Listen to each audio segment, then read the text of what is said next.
It's fall in Hillside Park, and it's really beautiful. Leaves are falling almost like raindrops. And at the same time, you're noticing all of the colors as they sort of cascade to the ground. And you're able to experience in real time nature in all of its splendor. Fall in Hillside Park is a magical experience, and we are so close to the time when everyone will be able to experience all the seasons in Hillside Park in person. We still need to raise $3 million, $1 million more to purchase the property and pay the closing costs, and $2 million for an endowment fund to maintain the park. We need everyone's help to make that happen. Since the property is still privately held, we thought it would be fun to take you on a quick tour and imagine together what it will become.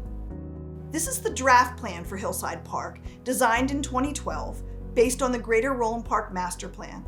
A great starting point for imagining what Hillside Park will be. It calls for mostly passive recreational space with winding walking paths, groves of trees, and simple bridges over the streams. The park will be created following the principles of Frederick Law Olmsted, who designed New York's Central Park. Olmsted believed that the most beautiful places should be shared. Different sections of Central Park are like different rooms, and Hillside Park will be the same. There would be a sense of discovery, really in the Olmsted tradition, where all of a sudden you're walking along and like, wait, there's a clearing. Wait, there's a stream. Wait, there's another clearing. So it will be this sense of self-discovery. The Great Lawn is the focal point of Hillside Park, extending from Falls Road up the hill towards the Baltimore Country Club. It's easy to imagine people playing frisbee in summer, walking their dogs, enjoying lunch with family on a blanket, and even attending concerts and outdoor theater and movies. We envision playing fields in the southern end of the park. It will need some work, but it's nice and flat and will be perfect for all sorts of sports. Up from the playing fields are some overgrown tennis courts that may have a new use at Hillside Park. Just across Falls Road are Poly and Western high schools. The opportunity to work with the students and faculty of Poly and Western is one of the most exciting opportunities of the future park. So there's all these ways to actually use the park with our local schools, both public and private, in the vicinity. And what I love about it is that the park is actually on a bus route. So no matter where you are in the city, you are able to access the park. Below the Great Lawn, near Falls Road, are the remnants of the first hole of the old golf course. This might be a great spot for a children's playground. Farther north through the woods are the Meadowlands, a place of quiet, nature, and contemplation. It will be the perfect spot for an afternoon with a book or a peaceful stroll on a park path. The hills are steep here, so it will be a good workout. There are 2 streams in the woods between the Meadowlands and the Great Lawn. Right now, the streams are overgrown and will be restored, creating a whole new ecosystem for birds and other wildlife. Bridges need to be built to provide access to the Meadowlands and the Dell, another quiet meadow off Edgevale Road. So let's take a look at the timeline for getting to a closing. Baltimore Country Club has been working on 2 things that have to happen before we can settle on the property.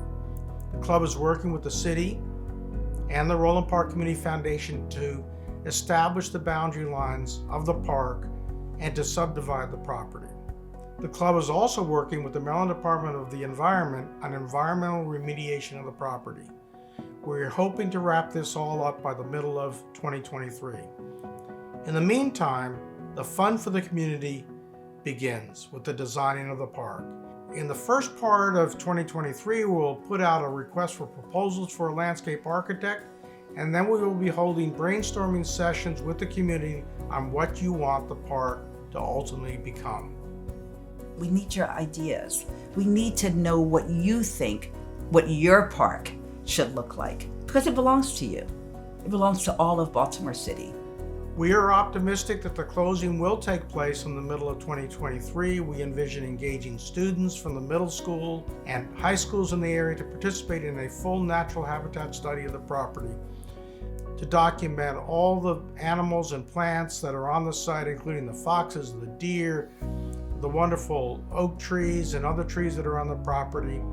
Then we will begin removing dead trees, clearing overgrown brush, and clearing out the streams, followed by the build out of the park. After over 25 years of dreaming of a community hillside park, we are almost there. It's an exciting time to be involved with this process. We are so close to making Hillside Park a reality, and that is because of everyone's generosity. So far, we have raised $8.5 million with amazing support from all over the city, the state, and the country. To date, we have 596 donors representing 34 neighborhoods in Baltimore City, 26 different communities in Maryland, and 19 states. We are so grateful to everyone who has contributed to Hillside Park, but we still need to raise $3 million more. That includes $1 million more to purchase the property and pay the closing costs, and $2 million for an endowment fund to maintain the park. We need everyone's help to make that happen. We welcome all gifts, great and small. So you think of the future. You think of, what can I do right now to protect that future? What can I contribute right now that can protect that future? For my grandchildren, surely, but for others' children and grandchildren as well. This is truly a once-in-a-lifetime opportunity. And be part of that. And you are welcome to be part of that.